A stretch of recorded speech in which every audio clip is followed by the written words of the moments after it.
Welcome welcome all one more time here on your wonderful show with your host Maponga J. Your program is Sankofa, where we're exploring various aspects of community development, Christian alignment, biblical conversations, Hebraic concepts, and today it's not going to be any different. We have with us in studio Dr. Toni Luck, my wonderful sister, mother, I don't know what we call her, and we've come a long way from the old days of One Gospel. Some of you might remember there, we used to do some small, low-key kind of thing. But as time has it, we have grown, and I think it's time now that we can start eating adult food. When you are young people, you eat all the milk and the softer porridges. But when you get older, then you begin gnawing the bones and chewing on the harder part of life. And tonight, I think I'll break the session into maybe 2 or 3 sections. The first section, I want to introduce you to Dr. Toni Luck and the program that she'll be running here on Galaxy Universal Network. And take us through, maybe just in a quick brief. I know you've done it many times, but who is Dr. Toni Luck, and how do you want to explain yourself and your program that is coming? It's going to be exciting. Well, first of all, I love you. I'm so happy to come and be with you, and this is past my bedtime. And when you say love me, this is the only time I don't blush. You see? Yes, because I'm loving you as your mom. There's no side effect. There's no to side. This love. There's no side effect to this love. And she made me some muffins. She made me some beautiful muffins. Yeah, you wish you were here with me. I'm going to enjoy them after the show. Yeah. Well, we have come a long way. Almost 12 years. 13 years. I'm having a new show. Mm-hmm. It's called Getting to the Heart of the Matter. Mm-hmm. It'll be on Galaxy every Wednesday from 3:30 to 4:30. All right. And I'll be coming just after you. I'm coming at 8. Okay, but so, this is. But so on one requirement, every day you come here on Wednesday, you leave me some muffins. I'll bring you muffins. Okay. I'll bring you muffins, and I'll bring muffins for the team. Yeah. The show is a solution show. Mm-hmm. We have spent a lot of time talking about a lot of things. But I want to engage our whole African continent in solving problems, in solving the issues, but not just the symptoms. One of the things I think we are suffering from is we don't have the backstory. So we don't go back to how did we get here. So that's what the show's going to do. So she comes to us from a legal background. She comes to us from a Hebraic background. Remember the other day when I was telling you I went to Dimona out in Israel there in the Negev. And she happened to have gone and passed by that village also. So we kind of been following each other. A little more passed by. 10 years I was the foreign minister. 10 years you were there. 10 years I was the foreign minister. And the head of the Department for Education, for Hebraic Education. Okay. So I went to school actually in Israel, in Hebrew University, and worked on my doctorate in the School of the Prophets in Jerusalem. Wow. So now the advantage of Dr. Toni Luck is that we're not dealing with some evangelical, Pentecostal, Protestant kind of a theologian whose mind is already being governed by the Calvinistic theology, or is being managed by Ellen G. White theology, or is being guided by Charles Wesley or Calvin, in as much as she can reference that. But her studies are actually within the greater text itself, in the context of the text. She studied on the ground of the text, so she can read and she can write Hebrew, and she can argue not as a Protestant, but as a Hebrew scholar. And for me, that gives us a whole different. It's a different perspective. Correct. Okay, so we're not mad at. Maybe let me ask you this question: what makes the difference between a Protestant evangelical theologian and a Hebrew theologian? Can you just give us okay, I'm a Hebrew biblical scholar versus a Protestant Christian theological. Theologians, bless their heart, unpack text as how they see it now, or how they see it in reference to their background or their culture. Biblical scholars are caught in the text, so before I can give you a content, I have to give you a context. So I just can't pick a story out of the narratives without giving you the whole framing. When did it happen? Why did it happen? Who was it talking to? Why were they talking? What was going on at that very time before we then take it and bring it into modernity? And so a lot of the challenges that we face is because we are trying to take ancient texts and bring them into modernity without the concept of what was going on in the ancient times. And so therefore our direction gets skewed to a particular ideology as opposed to the historical narratives that the time, the place, the people, what they were doing, why they were doing it. We don't get a chance to have and that. often with that kind of a theological background. Tonight, let me have fun here, guys. Let me also sharpen my theological conversation. I know you usually know me talking culture and stuff like that, but even the Bible in itself, the scriptures in their context, they intend to create a new culture Yes. within the community. Yes. And within that context, therefore, of the biblical scholarship training, you would find that modern theologians have fall into a big trap, which I call denominational theology, where because of the affinity of the organization towards a certain interpretation, whether it's eschatology or it's social thing or it's marital or it's monogamy, or it's, then you find that immediately from a Eurocentric perspective of looking into the text, they cannot sense that almost 80, if not 90% of the patriarchs who are in the biblical text are all polygamous, so to speak. But because you are coming from a monogamous theological school of thought, even when you hear about Abraham and the 4 wives, it's like you want to close your eyes to, you read about this one with 2 wives, you want to close your eyes, you read about David and 8 wives, you close your, so then it becomes very funny, because at the end of the day, even the story of Yeshua, the birth of Yeshua, where now you hear, oh, then the brothers and sisters of Jesus came.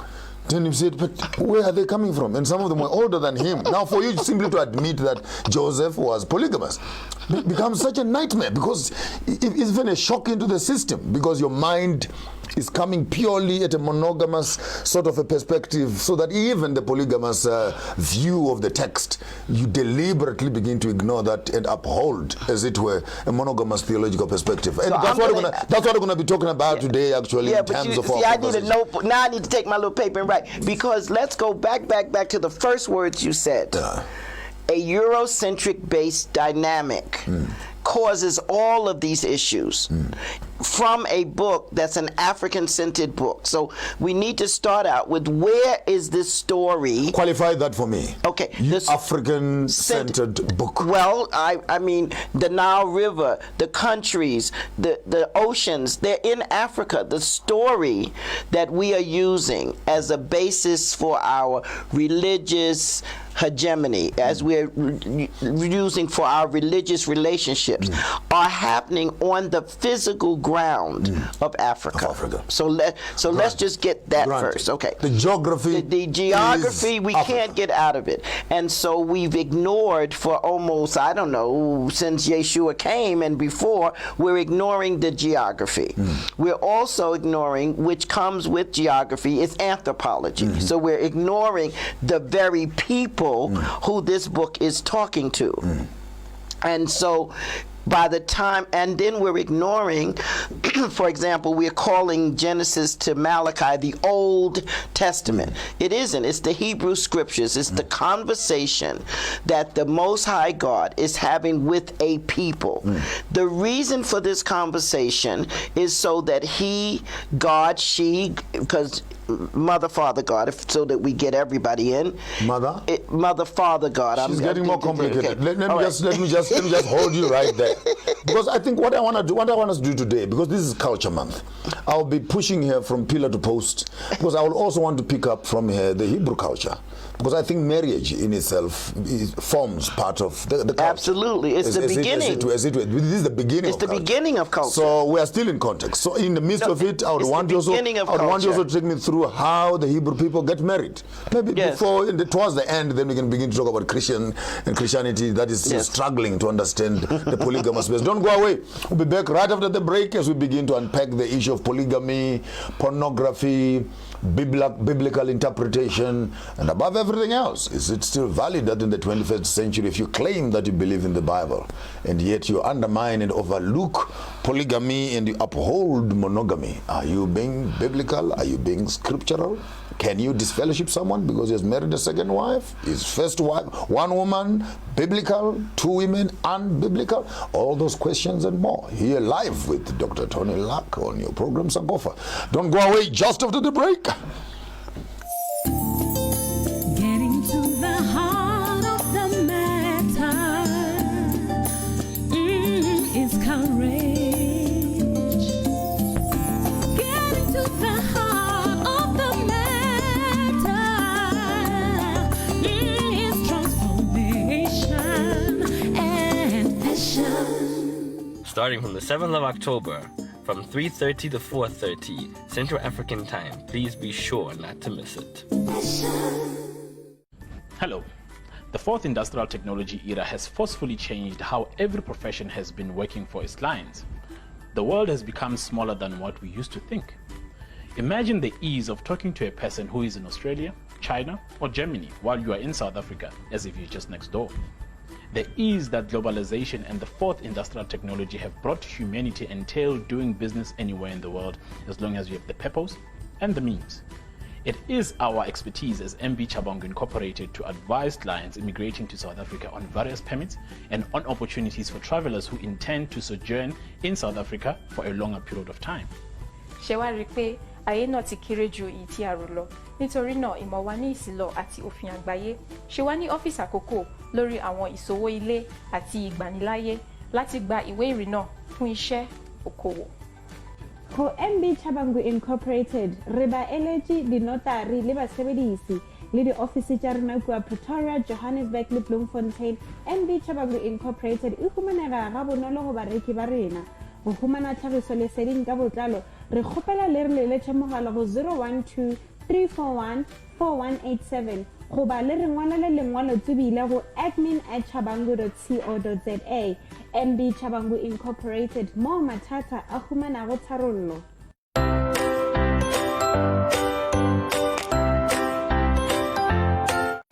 Tech Talk brought to you by Tamani Technologies and Systems.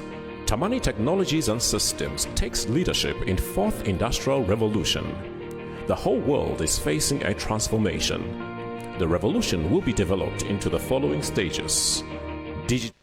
Again on your wonderful show here, we're going to be sitting around and let's take some notebooks and let's begin to learn the biblical or scriptural or Hebraic concept of marriage.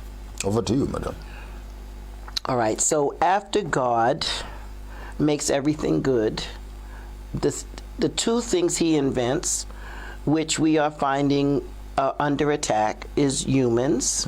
He invents humans to be like him, and he invents marriage to create a cultural environment for family, community, and nations. So without that, you don't have a nation. If you don't sanctify the connection between men and women. And so that is the marriage idea from God. And as we move through the stories that are being left for us, historical stories, we find that what God is talking about is family, and we've put the word marriage, but he said the man and woman become one flesh. Now, over the centuries that we follow the stories, we find that men, because they have the seed, and they are designed for procreation, and God is saying, be fruitful and multiply. He has opened a way, and there are biblical narratives that support the man, and this is where we have challenges with women trying to understand, well, if men can have polygamy, we can have polyandry, but it's not the same thing, because the man's seed comes into the woman. The woman's egg doesn't go into the man. So every man that I have slept with is in me. And so that becomes a problem because their personalities happen that. So we don't talk about that. We don't talk about what the one flesh does and who is becoming one flesh with whom. And so, you know, we have there's a lot of biology, there's a lot of chemistry, there's a lot of discussion that we have never studied because we don't study, because while we may talk about the Protestant or the religious or the Roman Catholic understanding of these narratives, those have taken away our own understanding as African people of cultural family development. So there was a time, and of course, most of the polygamous marriages in the Bible are messy. I mean, Leah and Rachel and Hagar and Sarah. I mean, they're messy, but humans are messy. But what I try to do as a biblical scholar is try to, with my little tiny mind, get into the mind of God's original intention. Okay, so if we can start with God's original intention, then we can kind of rebuild what should have been with messy people. Humanity's messy. You know, we're jealous, we're envious, we're selfish, we want what we want, we don't want to share. But the original intention of God was to build families and to build culture. So, and it's interesting because it's also science and biology. Men have more sperm than one woman can ever handle. And so men have sperm till the day they die, literally on your deathbed. One man can populate the whole world. Yeah. And let me tell you how important this is. I have fight with him all the time, but Paul does have some bright ideas. But we must remember Paul's letters are letters, they're not scripture, which has really screwed us up around the church. That's a whole nother story. That's a whole nother day. But when Paul gives the armor bring it on. for soldiers. Yeah. Now put on the whole armor. Put on the whole armor of God. Yeah? That's right. Now, what does he start with? If you shoot a soldier in his head, he dies. He doesn't start with the helmet of salvation. If you shoot him in the chest, he doesn't start with the breastplate of righteousness. He starts out with gird your loins. With truth. With truth. Not love, not joy, not peace. With truth. Why? Because if you shoot a soldier in the head, one soldier dies. You shoot a soldier in the chest, one soldier dies. You shoot a soldier in the loins, a nation dies. My word. The next generation is gone. It's gone. So put on gird your loins with truth.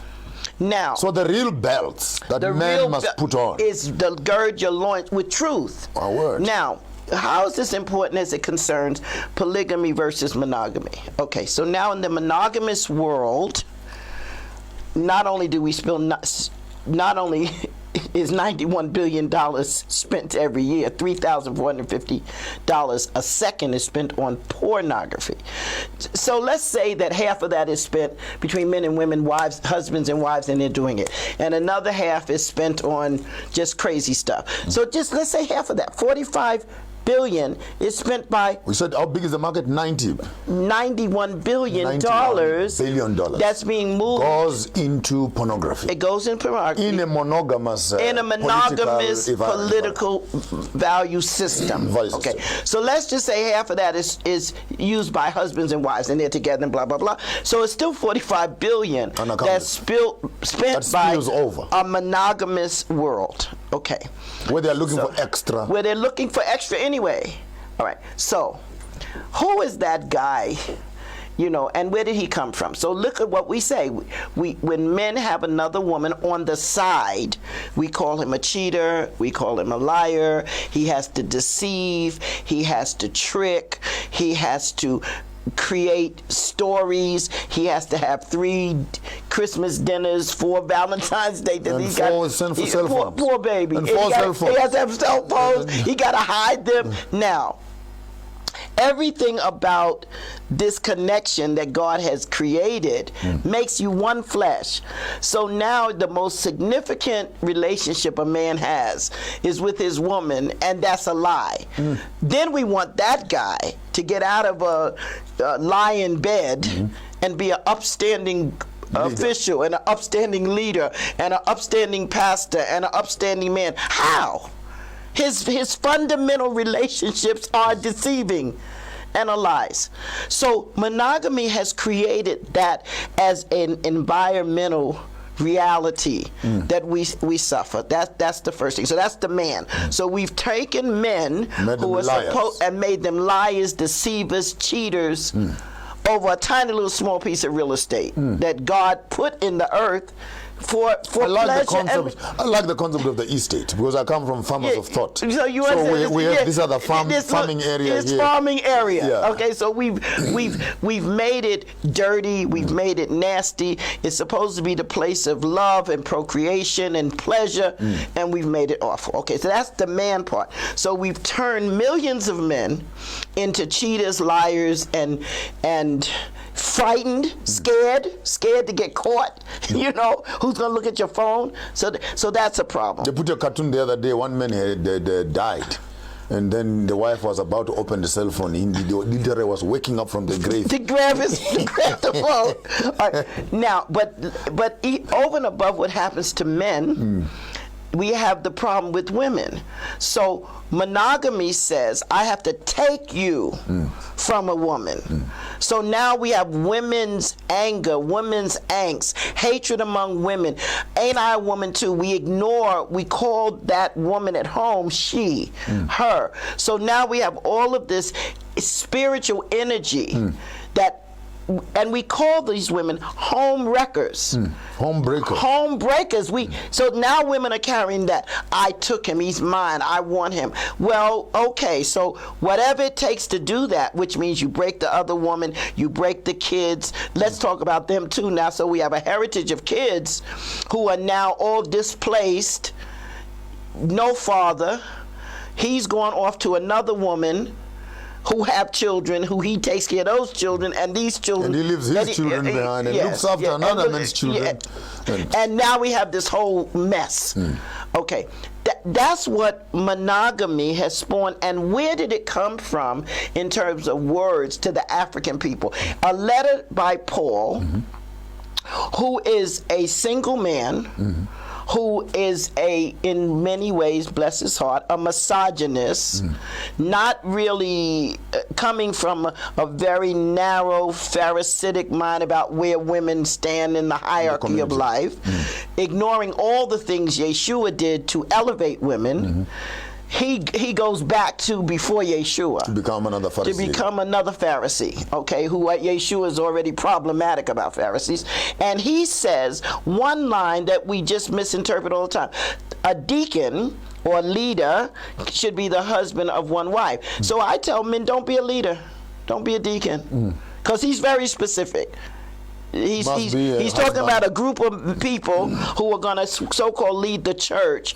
But look who he's talking to. He's talking to a European audience that's already doing some of the most heinous, horrible sexual behavior, even in those days. Yeah, because we go to the temple of oh God, the Greco-Roman mind. The Aphrodite. Oh my God, temple with the 1,000 prostitutes. Oh please, the Greco-Roman mind was so warped, and Paul was sent to them to bring the gospel of peace and love. That, remember, we're taking Yeshua for granted. We're taking one love for granted. We're taking the understanding of one God for granted. Those people didn't know what the heck that was. They had 10,000 gods. They had whole areas of temple prostitutes. They had sexual practices of sacrifice to their gods. Sex was the service. So he's going into that environment. We didn't have that environment in Africa. We did not have it. And whatever way these European Gentiles want to describe us, they are projectionists. Their life, they have projected on us. Give me in one sentence, what are you saying about what are you saying? What I'm saying is we need to at least have the conversation. Because polygamy has delved into not the ideal that I'm saying. Okay, so we have childhood marriage, which is absolutely unacceptable. We have men who could be your grandfather because they still have sperm, trying to marry a 13-year-old girl and bring her into the family, to a woman who also could be your grandmother. So some of those practices that we have, not only in Africa but in Asia, are not good. They're not good. Biblically speaking, how must I marry? And how many wives must I marry? Well, okay, let me talk about that. First of all, you need to marry in love and respect and kindness and goodness and compassion. That's number one. And number two, if you have your wife, theoretically, your first wife should be selected by your mom. Okay. Theoretically, biblically, consciously, family, African culture. Then your first wife needs to be in the selection process if and when, but men should always have the opportunity to have a if and when you choose and can afford another wife, your wife should be part of that conversation. So make no mistake, you can't go screwing around outside your marriage and then bring the girl to your house. That's a whore. And no, I'm not accepting you. No, you've been screwing around with my husband, we're done. The righteous way is you see somebody you like, you tell me, and we see if we like her together. If we and that doesn't mean all three of us are having sex together. So that's another misunderstanding of that. We're not saying we're having a threesome, but we're having a spiritual understanding that the three of us, or maybe the four of us, are getting along around the creation of a family where the man is the head. Now, I know women everywhere are screaming, trying to throw darts at me. That's why I brought my sister Denise so she can kind of. This is the ideal. And unfortunately, you guys have also screwed that up. God made it God, man, woman, child, but he didn't make it man as head to be over me, to kill me, to hurt me, to abuse me. To walk over you. So look at what we have. So no, I'm not buying that. So I'm going to have women's lib, and I'm going to have my say, and I'm going to tell you what we're going to do. And all of that is all out of order because man's behavior, the male man of humanity, has gone off the rails with his bad behavior. Starting in the garden when Adam, who knew what to do, said, "It's the woman you gave me," and we haven't recovered from that one line. We haven't recovered. So instead of Adam saying, "God, I screwed up and I didn't listen," or "This one you gave me model is broken, give me a new one," he says, "It's the woman you gave me." So the male man of the humanity blames the woman and God. And we've had that, and from that day to now, the blame game hasn't stopped. The blame game hasn't started. So now men are violent and they rape. And who does that? What kind of punkish man rapes a woman? We're designed for you. You don't have to take anything from us. You don't have to kill for it. You don't have to kill us. You don't have to just ask. Just ask. Just ask. Ask and you shall receive. And you shall receive. Seek and you will find. And knock. And the door will be open. So I don't know. And of course we have to go back to who are raising the men who have missed the mark, and who are raising the men, and what examples of are men showing their sons. And so we are in a mess. So now back to the monogamy versus polygamy. I think let's hold it right there. Let's take a small little short break. Yeah, so I can breathe. Then you can breathe a little bit. When you come back, I think pick up right there. I'll try. And let's parallel the community that is running on a monogamous space and polygamy. Okay. And how Christianity is actually finding itself compromising or aligning itself with a Eurocentric monogamous space instead of the scriptural biblical basis. Yes. Just after the break here, live with Dr. Toni Luck, unpacking some of these unfamiliar and very uncomfortable subjects around the Christian community. Don't go away. Be seeing you in a tiffy. Tech Talk brought to you by Tamani Technologies and Systems. Tamani Technologies and Systems takes leadership in fourth industrial revolution. The whole world is facing a transformation. The revolution will be developed into the following stages: digitization, cyber security, Internet of Things, managed services, document management, and business applications. We provide business transformation and ICT solutions with presence in 13 African countries and 2 European countries. We are your leading partner in integrated platform providers, innovation leaders, standalone products, and innovation pace setters. Tamani Technologies and Systems, delivering value across continents.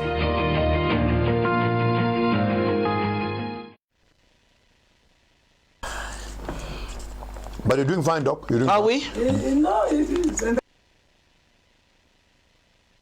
Hello. The fourth industrial technology era has forcefully changed how every profession has been working for its clients. The world has become smaller than what we used to think. Imagine the ease of talking to a person who is in Australia, China, or Germany while you are in South Africa, as if you're just next door. The ease that globalization and the fourth industrial technology have brought to humanity entail doing business anywhere in the world as long as you have the peppos and the means.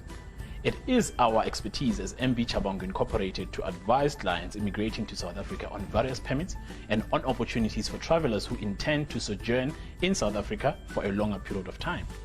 ṣé wá rí i pé ayé náà ti kéré ju èyí tí a rò lọ nítorí náà ìmọ̀ wa ní ìsìlọ̀ àti òfin àgbáyé ṣe wá ní ọ́fíìsì àkókò lórí àwọn ìṣòwò ilé àti ìgbaniláyé láti gba ìwé ìrìnnà fún iṣẹ́ okòwò. Go MB Chabangu Incorporated, Reba Elegy, Dinotari, Liba Sebedisi, Lady Office Jarnakua, Pretoria, Johannesburg, Bloemfontein, MB Chabangu Incorporated, Ukumanera, Rabonolo, Bareki Barina, Uhumana Tarisole Sedin Gabotalo, Rehopela Lerle Chamogalo 012 341 4187. Goba le rengwala le lengwalo tsebile go admin@chabangu.co.za. MB Chabangu Incorporated, mo mathata a humanago tharollo.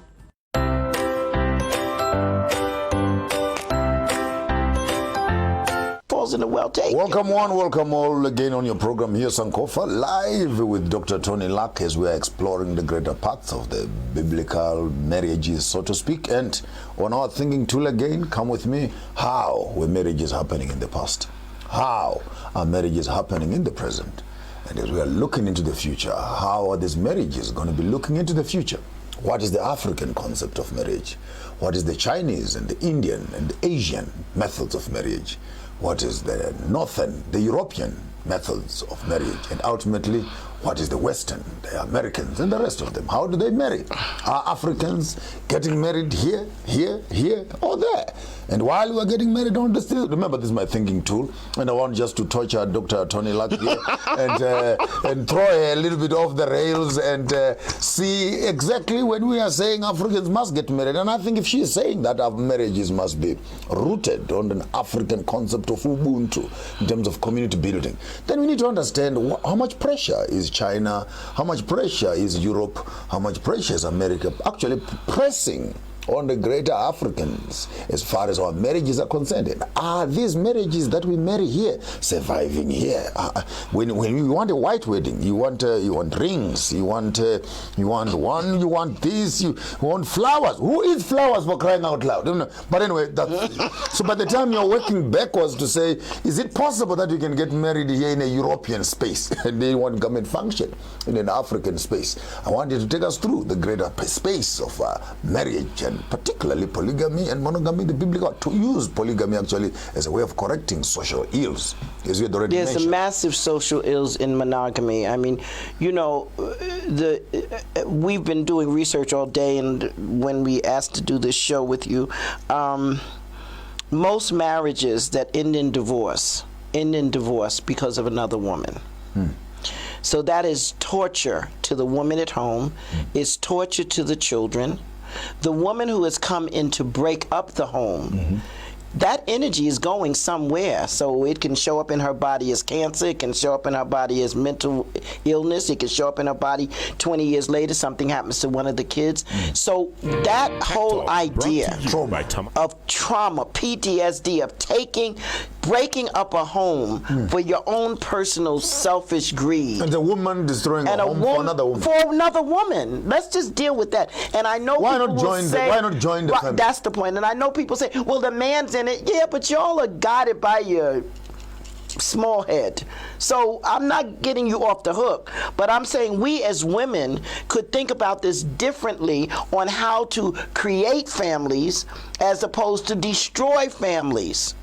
Because the destruction that you wrought is going to follow you. It doesn't just dissipate in the air. And, you know, the universe has a sense of humor. It may take 20 years and some stuff happens to you. You don't know where it came from. It came from breaking up that other lady's home. Those women then who are left are raising boys in an angry home. Those women are now angry. They're hurt. They're in pain.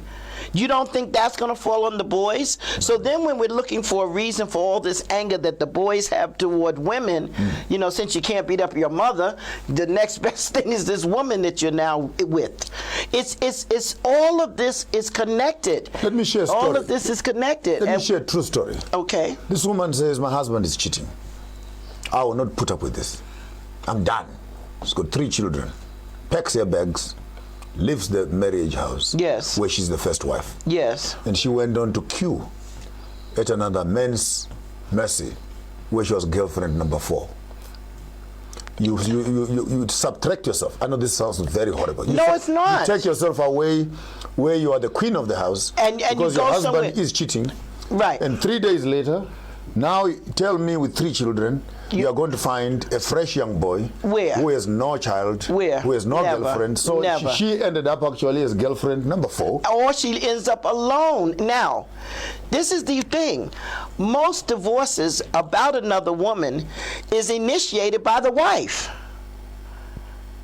It's not initiated. Y'all don't leave. Maybe 5% of men leave.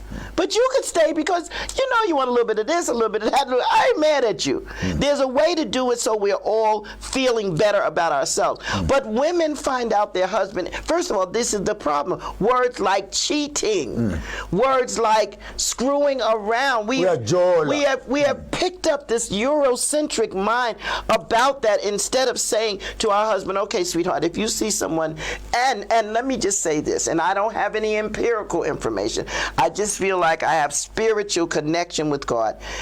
Men can love more than one woman equally. We make the distinction that you can't. That's the first thing. Now I need to teach so me. it doesn't mean so men have the kind of the God mind on this area because God can love all of us. I want us equally. maybe just while we're on that, let's go to the 10 virgins. Let's go to I'm the gonna 10 get to that. Wait a minute. I'm gonna get to. Time will be up before No, but we gotta at least unpack the whole thing. So maybe we have 2 stories on this. We can't just get it all in one. Okay, so now I am finding out my husband has someone.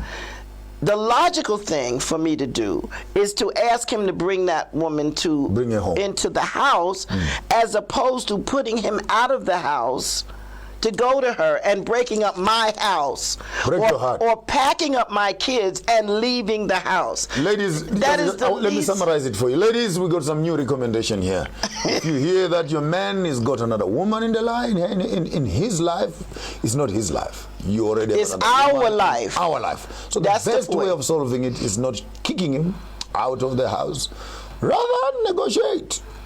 Bring them into the family. That's a lot of hard because all the TV shows, all the sitcoms, all the Kardashians or whoever else has created is jealousy and envy and I want it my man. But they don't want us to call them our women, by the way. I know that. Yes, they want us to be my man. Yes, my man. Okay, yes. So we have that as a problem.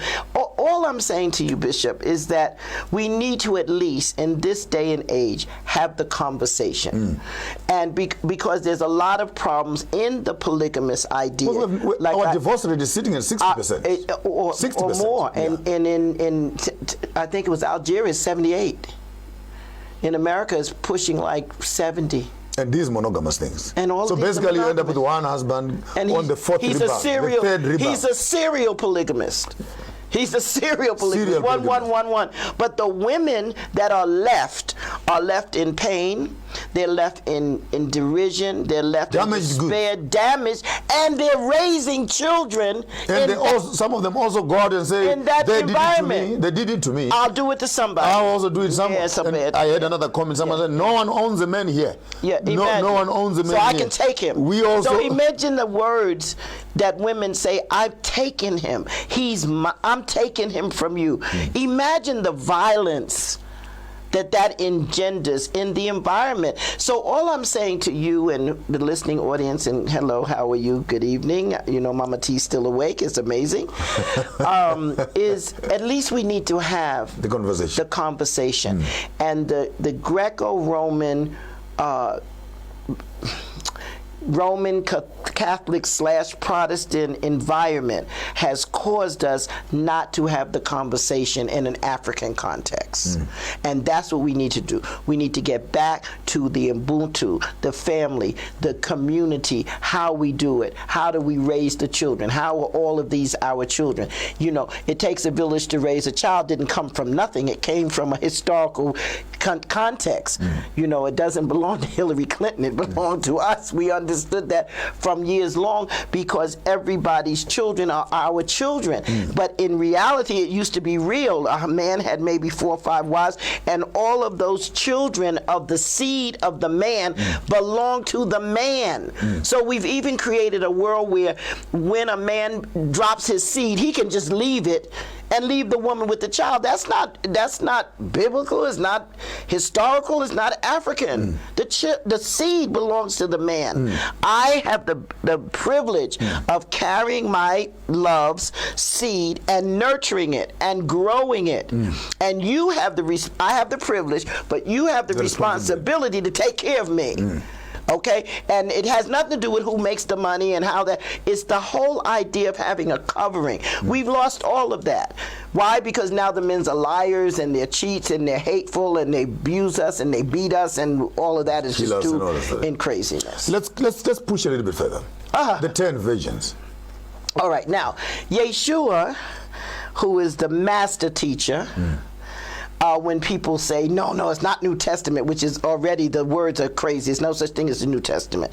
Yeshua is the New Testament. He is an embodiment of the New Testament that's spoken about in Jeremiah and Ezekiel and Isaiah, long before we get to Matthew. Okay. Now, he teaches historical, eternal principles in parables. And one of them he's using to teach about readiness, being ready for God's coming, being ready, being righteous, being holy, being ready for God's coming. And he uses the parable of the 10 virgins.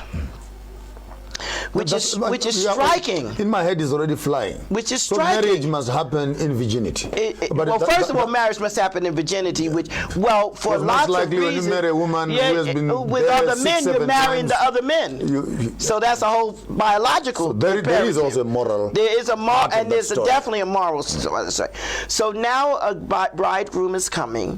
One bridegroom. One man. He's coming to marry. One man. He's coming to. First of all, we don't know yet. He's coming. For those of you who are watching at home, this is Matthew 25. Yes, Matthew 25. Go and read this. You can be reading the story so that you understand. We are not discussing only quote unquote Old Testament theology. Yes. But now we're discussing This New is Testament. Yeshua. This is the Yeshua's Master. Testament. This is God in the body. This is Emmanuel. This is Yeshua. God is salvation. That's who's talking and giving us this story. Now, one man is coming to 10 virgins. Initially, we don't know if he's coming to pick one, like the reed dance. Maybe he's coming to pick one. We don't know yet. Okay. In the course of time, he's delayed. 5 of the women oil lamps are out. They try to negotiate, excuse me, with the other 5 who are prepared. And they say, no, we can't do that because we can't. We all will be out. So the 5 leave the area and go to buy oil. In the meantime, the one man comes. Here are 5 virgins waiting. Again, we don't know if he's going to pick one of the 5. He doesn't. He takes all 5 into the marriage feast. Now here's the Messiah. He was expecting to take 10. He was expecting to take 10. But you only went away with 5. But he took 5. So if you can plan, guys, you can plan for 10. If you fail for 10, at least settle for 5. Yeah. But wait a minute. The planning for 10 or 2 or 3 or 4 is based on the man's ability to manage them. And the biblical narratives indicate that not one cookie is to be taken from me for you to get another one. You must have the wherewithal to not touch anything. That has to do with your well-being. That has to do with my well-being. So if you can't afford the next one, You got to dream about it. You can't have it because I am not to be diminished. Not to compromise and my this life. is what monogamy does. It diminishes me. You're stealing my husband's time. You're stealing my husband's money. You're stealing my husband's love, as opposed to bringing that into the family. I am not to be diminished as the first wife by one cookie, let alone your time, your comfort, your overseeing of me. So when we understand polygamy in the most idyllic space, my sister, Dr. Karen, is a psychologist, and she always tells me that she almost needs to build me a world somewhere because I'm the most, I always think about the idyllic, even though on ground is just awful. Correct. Yes, we're messy, but we can be less messy if we at least have this conversation. Yes, and I think what you are saying is what you said a bit earlier on just threw me a little bit to the ends of my thoughts, where we actually saying in the midst of us claiming that we are running homes in a monogamous way, but the amount of money which is being spent daily on pornography actually goes on to actually reveal the it's facts. Astounding. That yes. In as much as we say at church and at home, we are running under a monogamous banner. But even in South Africa here, in Africa here, right now, the consumption of pornography is on an escalation. It's astounding, So, and it's getting nastier. Yeah. So you used to be cute and stuff. Well, I don't know if it was ever really cute, but it used to be decent.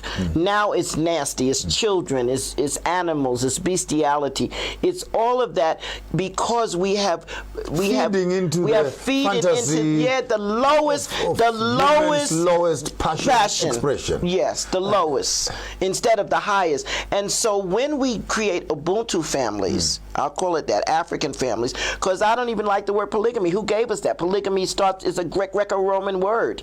There must be an African word. There are African words that talk about family and culture. And so when we create that kind of Ubuntu family, it is based on love and care and concern and building.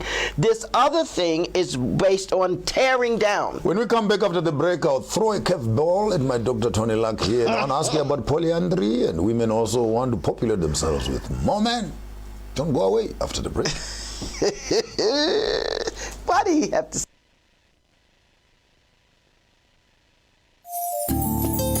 Getting to the heart of the matter is courage. Getting to the heart of the matter is transformation and passion. Starting from the 7th of October, from 3:30 to 4:30 Central African Time. Please be sure not to miss it. Hello. The fourth industrial technology era has forcefully changed how every profession has been working for its clients. The world has become smaller than what we used to think. Imagine the ease of talking to a person who is in Australia, China, or Germany while you are in South Africa, as if you're just next door.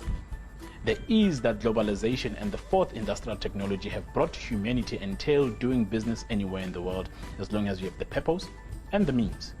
It is our expertise as MB Chabangu Incorporated to advise clients immigrating to South Africa on various permits and on opportunities for travelers who intend to sojourn in South Africa for a longer period of time. ṣé wá rí i pé ayé náà ti kéré ju èyí tí a rò lọ, nítorí náà ìmọ̀ wa ní ìsìlọ̀ àti òfin àgbáyé ṣe wá ní ọ́fíìsì àkókò lórí àwọn ìṣòwò ilé àti ìgbaniláyé láti gba ìwé ìrìnnà fún iṣẹ́ okòwò. Go MB Chabangu Incorporated, Reba Elegy, the notary, Liba Sebedisi, Lady Officer. Welcome all here again on your wonderful show. We're just having some nice giggles here with Dr. Toni Luck. And I'd thrown a small little curveball at you on our last segment. Polyandry, now men cannot afford. There's women empowerment, there is equal job opportunities and etc. So from your context of more or less like patriarchy sort of thing where men still had an advantage over the economy, over the religious space and etc. The tables are now turning. Now take the girl child to work, girl child. So the girls are now on the constant ascent. Boom! We have a woman now who can afford an 80,000 rand salary. And she can afford the man. The man can't afford her. polyandry? Well, you know, we've turned a corner. There used to be girls now are women and men now are boys. So look at what's happened.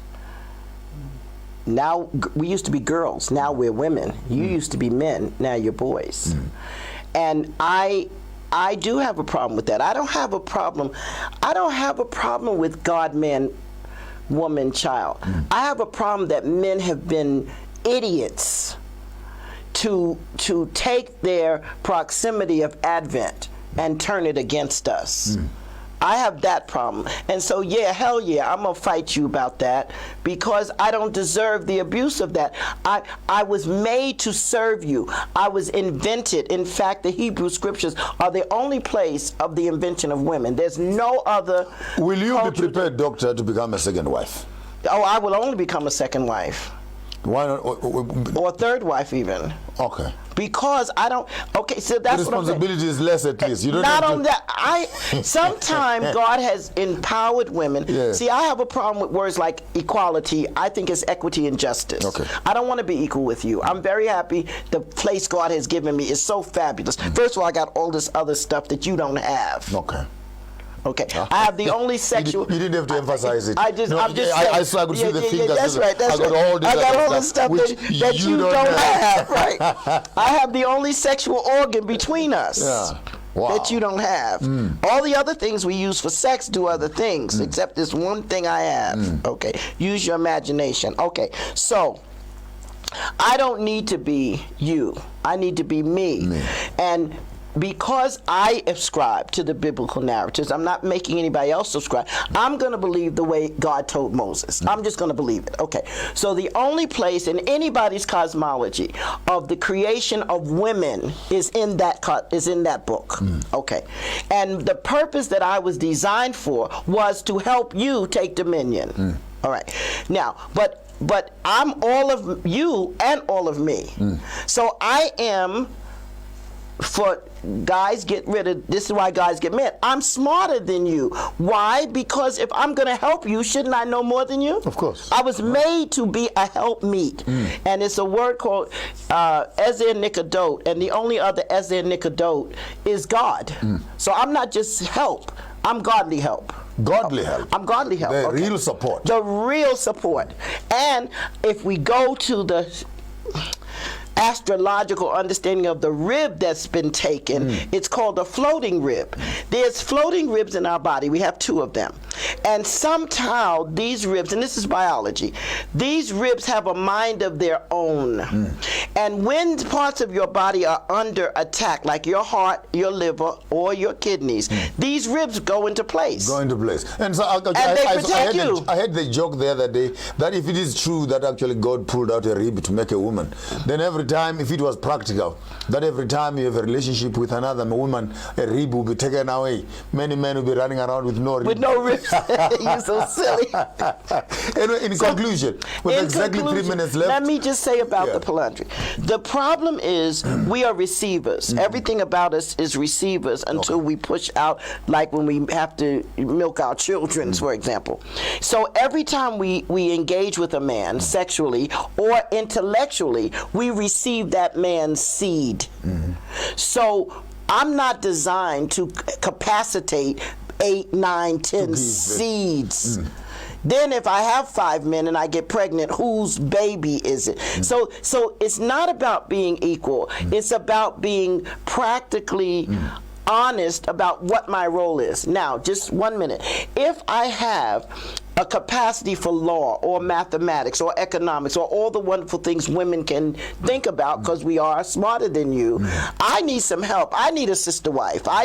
Because my main job is to take care of you. But if I'm off somewhere being a career woman, who's going to take care of you? And God's already said you can't be alone. So when women come to me, create a problem. Yeah, when women come to me and tell me their husbands got somebody else, and I find out what they do, I say, well, you left him alone. He can't be alone. This conversation will not end, guys. This conversation, I think we need to bring her back. I should be running a show on Wednesdays here on the Galaxy, and I will smuggle her back into the show here, and we can actually have another. Because this one's important. Your last parting words with the people out there. Let's have the conversation. Let's figure out how to create families and grow them and not break them. And this is a way to do that. Many gratitudes, and thank you very much, Dr. Toni Luck, for spending this day with us. Some of you are building up homes. Remember, put your circles around your triangles, and your triangle is your relationship, the father, the mother, and the child.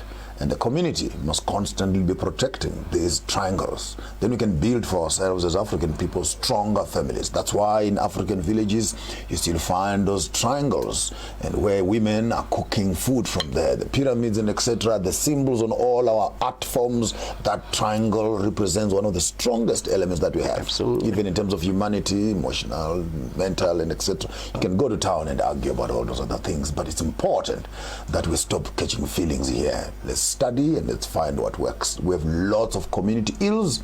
One way of solving them is really going down to finding practical solutions. Let's stop calling each other cheaters. If you find that you cannot cope with your husband, you always have a headache, the headache can't go on for 6 months. Please allow your husband to get someone else, or you can actually find someone else who can assist you.